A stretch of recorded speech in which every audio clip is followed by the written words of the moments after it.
Pour certains pays jugés neutres ou considérés même comme des alliés, ça commence à bouger concrètement dans le détroit d'Ormuz.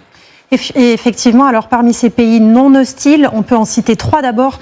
La Chine signale très clair le géant chinois COSCO, numéro 4 mondial dans le transport commercial, propriétaire d'une flotte de plus de 500 bateaux, annonce une relance de la navigation.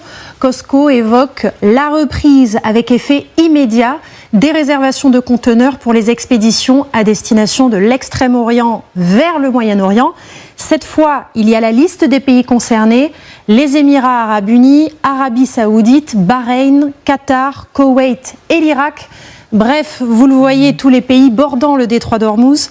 Rappelons que COSCO est directement contrôlé par le gouvernement chinois. En clair, il y a bel et bien eu des garanties accordées à Pékin.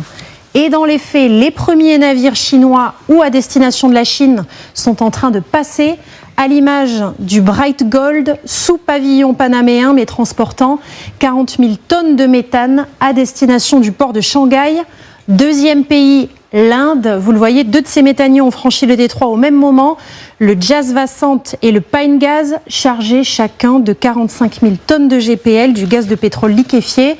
Et on voit ici, lors du franchissement du détroit, vous allez voir ces images, et on remarque que ces 2 navires sont d'ailleurs escortés par 2 autres navires de la marine indienne, sans doute des destroyers.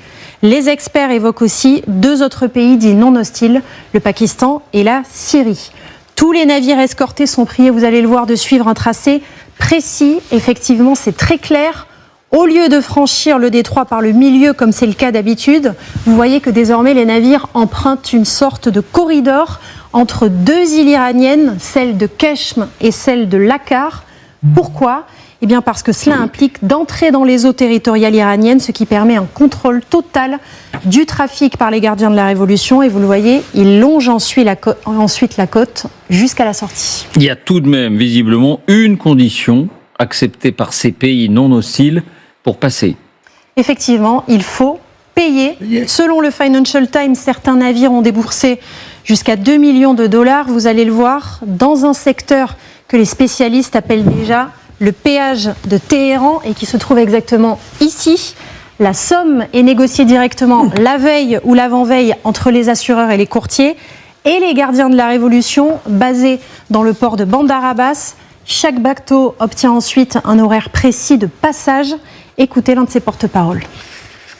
بازنویسی قوانین تردد را استوار و محکم انجام داده ایم. قانون معلوم است، شفاف و روشن. شما و هر آن کس که به شما مربوط باشد حق عبور ندارد. تشخیص صدور مجوز تردد با ماست.